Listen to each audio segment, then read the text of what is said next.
श्री स्वामी समर्थ. अवधूत चिंतन श्री गुरुदेव दत्त. येळकोट येळकोट जय मल्हार सदानंदाचा येळकोट. हर हर हर हर महादेव. निशंक होई रे मना, निर्भय होई रे मना. निशंक हो, कसलीच शंका मनात ठेवायची नाही. बिनधास्त राहा, कसलीच काळजी करू नकोस. मग काळजी करू नकोस तर मग काय होईल, कसं होईल? आपले काम आहेत मोठे मोठे, आपल्याला सतत चिंता सतवत असते. मग ते कामं कसे व्हायचे? निशंक होऊन कसं जमल? खरंच जे स्वामी भक्त आहे, खरंच स्वामीवर विश्वास ठेवलाय, त्यांनी निशंकच व्हायला पाहिजे. निशंक होई रे मना, निर्भय होई रे. निर्भय हो, तू कशाची चिंता करू नकोस, तू कशालाही घाबरू नकोस. सगळं काही करणारी आपली आई आहे आपल्या पाठीमागं. अतल का अवधूत हे स्मरण गामी, अशक्य ही शक्य करतील स्वामी. बघा, अशक्य ही शक्य करणारी माऊली आपल्या पाठीशी असताना आपल्याला कशाची चिंता, कसली भय? आपण कसलीच चिंता करायची नाही, आपण कशालाच घाबरायचं नाही. अंधारात जरी गेलो, आपण कुठून तरी येत असताना अंधारात गेलो, भीती वाटत असली तर श्री स्वामी समर्थ, श्री स्वामी समर्थ. अगोदरच्या काळी म्हणायचे, पावटाळ आली ना किंवा अंधारात गेलं, श्रीराम श्रीराम श्रीराम म्हणायचं. आता त्याच पद्धतीनं तुम्हाला ज्या देवाचं नाव घेऊ वाटलं, ज्या देवाची आराधना करता तुम्ही, ज्या देवाचं चिंतन करता, त्या देवाचं नाव घ्या. तुमच्या गुरुमाऊलीचं नाव घ्या. शिव शिव शिव शिव म्हणा, श्रीराम म्हणा, बजरंगबलीचं नाव घ्या. जे घ्यायचं ते घ्या, पण परमात्मा परमेश्वराचं नाव घ्या. आपल्यासोबत काहीच नाही येणार. कितीही कमवा, काही करा.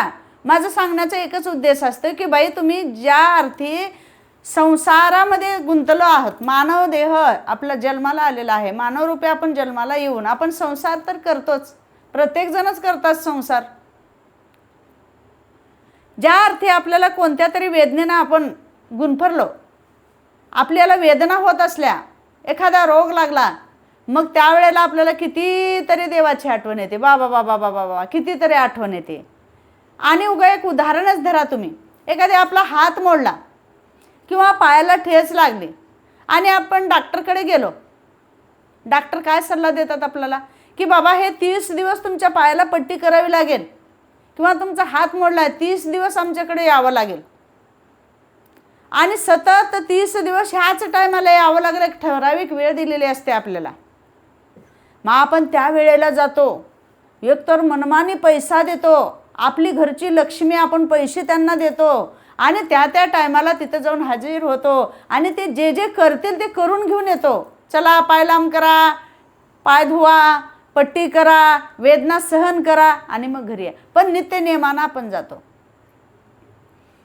माझा म्हणण्याचा एक उद्देश आहे की बाबा, आपण जर निश्चिंतपणे परमेश्वरावर भार टाकून राहिलो, देवावर आपण, तूच माय, तूच बाप, तूच सगळं म्हणून जर आपण टाकून राहिलो आणि नकळतपणे आपल्या वेदनाच त्यांनी जर आपल्याला येऊच दिल्या नाहीत, आपला हातच मोडला नाही, पायच मोडला नाही, मग आपण त्या त्या टायमाला जाऊन देवाचं दर्शन घेतलं तर काय फरक पडणार आहे? त्या तेवढ्याच वेळात जर आपण देवधर्म केलो तर का वाईट होणार आहे? नियमानं करा ना. जसं पट्टीला जातो, जसं आपण पट्टी बांधायला जातो, जसं आपण दवाखान्यात जातो, कुठं चाललो मावशी, लई दिवस झालं माझ्याकडे आलोच नाही हो, भेटलोच नाही, बरे आहोत का?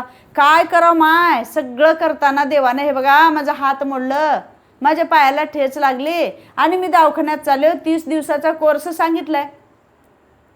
मग हे भलं म्हणायला येतंय आणि हे बरोबर जात येते त्या त्या टायमाला. म्हणून माझ्या म्हणण्याचं तात्पर्य एकच आहे की बाबा, देवानं जर तुम्हाला सुखी ठेवलंय, परमेश्वरानं तुम्हाला चांगलं ठेवलंय, चांगलं रूप दिलंय, चांगलं तुम्हाला देखणं रूप दिलंय, चांगलं तुम्हाला वाणी दिले बोलण्यासाठी आणि बुद्धी दिले आपल्याला आणि हातपाय दिले, म्हणून तुम्ही देवाचं चिंतन करा, नामस्मरण करा, पोथी वाचा, भजन करा, जे काही करायचं ते करा.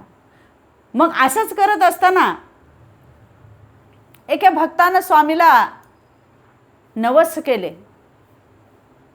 एका भक्तानं, चांगल्या भक्तानं, ज्ञानदेव त्यांचं नाव, ज्ञानोबा, त्या भक्तानं स्वामीला नवस केले की बाबा हे माझ्या गुडघ्याला लागलेलं आहे आणि माझा गुडघा खूप त्रास देतोय आणि नीटच होतं नाही आणि काले काले वर्ण त्याच्यावर आलेले आहेत, वर्ण झालेले आहेत, खुणा झालेले आहेत अशा काळ्या काळ्या गुडघ्याच्या जवळ. तर मी एवढं जर नीट झालं तर खरंच स्वामी चरणाची भेट घेईन, मी अक्कलकोटला जाईन आणि मी तिथं जाऊन स्वामीला मी डाळिंब अर्पण करेन. बघा किती उद्धार मनाने त्यांनी नवस केलेला आहे. मी डाळिंब घेऊन स्वामीकडे जातो आणि नैवेद्याला मी डाळिंब घेऊन जातो असं नवस केले.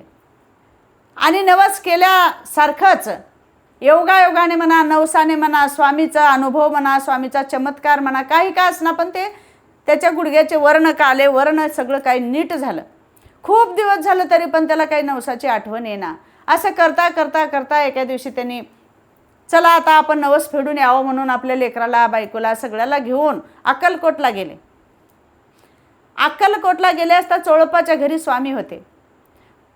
मग त्या ठिकाणी गेले, बसणं उठणं त्यांचं सगळं झालं. मग स्वामीच्या आता चला पूजा करायला जायचं, आपल्याला नवस फेडायला जायचं आहे म्हणले. आणि ते नवस फेडायला जात असताना बाहेरच ज्या ठिकाणी अगोदर उतरले त्याच ठिकाणी ते डाळिंब ठेवूनच गेले. त्यांना आठवणच नाही त्या डाळिंबाची. तसेच ते डाळिंब पिशवी तशीच राहिली आणि त्यांनी स्वामी चरणापाशी गेले आणि पूजा करायला लागले. मग पूजा स्वामी त्या ज्ञानदेवाला बघितले, त्या ज्ञानोबाला बघितले आणि गेल्या बरोबर सगळे लोक मंडळी तिथं भक्त लोक बसलेले होते. आणि त्या ज्ञानोबाला बघितल्यावर स्वामी म्हणले, अरे आण रे माझे ते डाळिंब, आण रे माझे ते डाळिंब म्हणल्याबरोबर तेव्हा त्या भक्ताला आठवण आली की बाबा आपण डाळिंब आणून स्वामी खरंच डाळिंब आण म्हणले आपल्याला. खरंच इथं काही ना काही आहे आणि स्वामी आपल्या पाठीशी आहेत. खरंच आपले हे जे गुडघा नीट झाले ना स्वामीच्या सेवेमुळेच झाले असं पक्क त्याला पटलं. आणि पळत पळत जाऊन ते पिशवी आणलं. पत्नीला इथंच सोडले आणि जाऊन पिशवी आणले. त्याच्यामध्ये 3 डाळिंब होते. 3 डाळिंब असताना ज्या वेळेला सगळे भक्त मंडळी सोबत बसलेले होते त्याच्यामध्ये सुंदराबाई होत्या. मेन सुंदराबाई रोजची सेवा करायच्या. सुंदराबाई खूप सेवा करायच्या. करत असताना दैवगती न्यारी तर काय करील बुद्धी विचारे.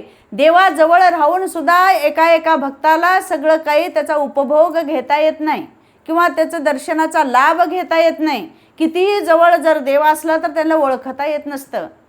का तर त्यांचे कर्म ज्याचे त्याचे कर्म असतात, दुर्भाग्य असतं. त्याच पद्धतीने सुंदराबाई तिथं होत्या.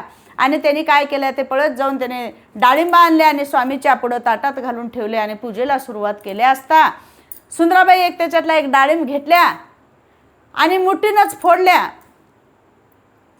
डाळिंब फोडल्याबरोबर खाली सांडले. एक 5-6 दाणे खाली डाळिंबाचे सांडले आणि ते डाळिंब 2 भाग केले आणि एक भाग आपल्या नातवाला दिल्या सुंदराबाईने.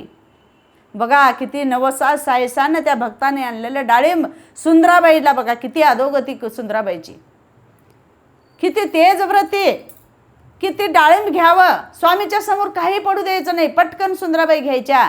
आणि कोणता जर भक्त आला समोर आणि ते भक्त जर स्वामीची सेवा जास्त करायला लागला तर त्याला ताकीद करायच्या की बाबा तू उद्यापासून समोर जायचं नाही, मी सेवा करणार स्वामीची असे बजावायच्या. आणि प्रत्येकाला त्राससुद्धा द्यायच्या सुंदराबाई. मग त्याच पद्धतीनं मग नातवाच्या हातामध्ये त्या अर्धा भाग दिल्या आणि अर्धा असलेल्या ताटामध्ये ठेवल्या. आणि जे खाली 5-6 दाणे सांडलेले होते तोपर्यंत त्यांची पूजा झाली. आणि ते पाया पडत दर्शन घेत असताना पती पत्नी ते खाली सांडलेले 5-6 दाणे आहेत ना ते 5-6 दाणे घेऊन स्वामीच्या हातामध्ये सुंदराबाई दिल्या. किती देव ओळखू येते. किती दिवस रात्र स्वामीच्या सोबत राहून सुंदराबाई सेवा करत असताना सुद्धा हे सेवा करत असताना त्यांना सुद्धा कळलं पाहिजे की स्वामीच्या हातात आपण खाली पडलेलं द्यावं का. मग खाली पडलेलं स्वामीच्या हातात दिल्याबरोबर तिथं रामदासी होते. रामदासी एक भक्त होते आणि 2 जण भक्त असताना त्यांना राग आला. 2 जण भक्त तिथं रोज येणारे होते आणि स्वामीसोबत जर ही अवहेलना स्वामीची करत असताना खाली पडलेले दाणे स्वामीच्या हातात देते आणि अर्ध असलेलं नातवाला देते. हे तिला राग आला. कुणाला? त्या भक्ताला राग आला.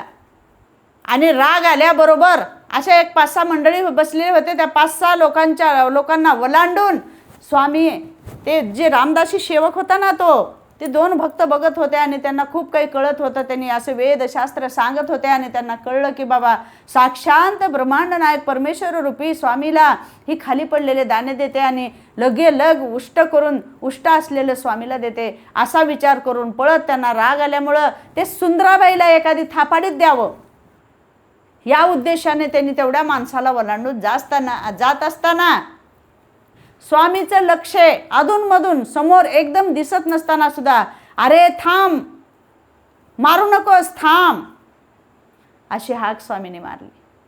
बघा आईचं लक्ष कुठं कुठं असतंय. कितीही गर्दी असली, मुलाचं लग्न आहे, खूप पाहुणे आलेले आहेत, ही निवाई आलेले आहेत, भरपूर लोक आलेले आहेत, आणि आपली जे घरची बायले काय, ती बायले कुठं कुठं जाते, आपली मुलगी कुठं कुठं फिरते, आपल्या मुलीला कोण काय म्हणतंय का, आपले जावई काही मागलालेत का, आपले जावई तिला त्रास देऊ लागलेत का, हे सगळं आईचं लक्ष त्या मुलीवर असतं. मग खूप पाहुणे आलेत, खूप पाहुण्यामधून सुद्धा मधून आई आपल्या मुलीकडे बघत असते. मग तिला 4 मुली असू द्या, 5 मुली असू द्या, 1 मुली असू द्या, सगळ्यावर तेवढंच प्रेम असतं आणि आई त्याच्यामधून बघतच असते. म्हणून आईसारखं प्रेम स्वामी राजाचं आपल्यावर आहे. पण ते कधी? खूप भक्तीमध्ये रममान झालं पाहिजे, खूप भक्ती केलं पाहिजे. भक्ती म्हणजे तुम्हाला हे संसार सोडून द्या, नुसती भक्ती करत बसा. चलता फिरता तुम्ही भक्ती करा, चलत फिरत तुम्ही बोलत राहा, स्वामीचं नामस्मरण करत राहा, तुम्हाला परमेश्वराचं नामस्मरण करत राहा, आपल्या गुरुचं नामस्मरण करत राहा. मग थांब रे, मारू नकोस म्हणल्याबरोबर तो भक्त तिथेच थांबला. आणि मग स्वामी हसले आणि म्हणले, बाबा हे बघ, तू आहेस ना, तू भक्त आहेस, तुला सगळं काही ज्ञान आहे, तू सगळं काही वेद पोत्या पुराण सगळं काही वाचलेलं आहेस आणि तू पक्का आहेस, तुला कळलंय.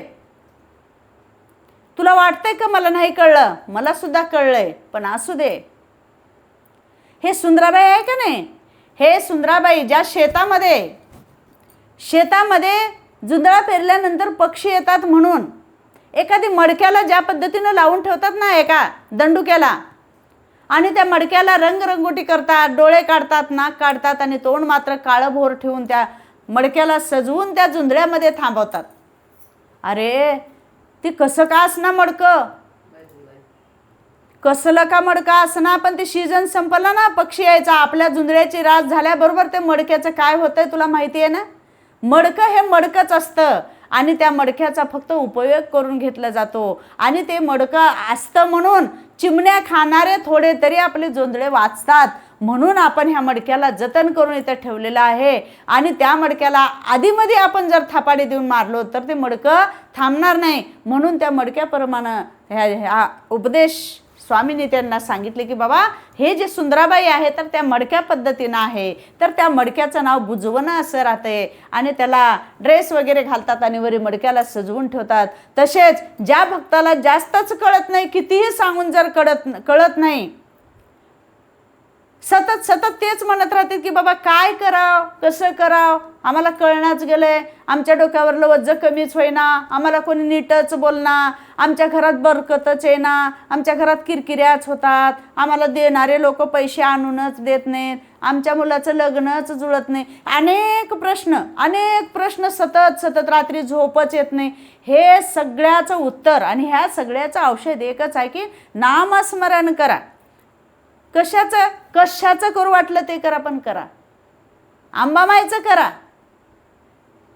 स्वामीचं करा, गुरुचं करा, महादेवाचं करा, शंकराचं करा, श्रीरामाचं करा, हनुमानाचं करा, विठ्ठलाचं करा, कुणाचं तुम्हाला करावं वाटतंय, ज्याच्यावर भक्ती आहे. सगळे अनंत रूपाने नटलेले हेच आहे. तूच हवी आणि होता, तूच आहेस सगळा, तूच परमेश्वर परमात्मा भोळा शंकर तूच आहेस. म्हणून तुम्हाला ज्याची भक्ती करायची ते करा, पण आपण आपल्या गुरुला, आपल्या देवाला विसरू नका आणि उगाच गुणफरून राहू नका. ह्या संसाररूपी ह्या गाड्यामध्ये उगाच गुणफरून राहू नका. काहीच नाही, त्याच्यामध्ये काहीच पडलेलं नाही. काहीच पडलेलं नाही. आता तरी आपलं आयुष्य खूप कमी झालेलं आहे. कलियुगामध्ये जास्त वर्ष 100 वर्ष ओलांडल्यात असं आपल्याला राहिलेलंच नाही. म्हणून जे काही राहिलेलं आहे तेवढंच वय आपलं ह्या परमेश्वर रूपी ह्या संसारापेक्षा परमेश्वराच्या ध्यानामध्ये घाला. थोडंसं परमेश्वराकडे वळा, देवाचं नामस्मरण करा, आपल्या गुरुला आपल्या घरी आणा, आपल्या आईवडिलांची सेवा करा. एवढंच मला सांगायचं आहे. सेवकरी व्हा आणि सेवा करा. आणि मी जे काही सांगितलं आहे त्याच्यातलं जे काही आवडलं आहे ते कमेंट करून मला सांगायला विसरू नका. आणि काही चुकलं असले तर सुद्धा मध्ये मला सांगायला विसरू नका. श्री स्वामी समर्थ. श्री स्वामी समर्थ.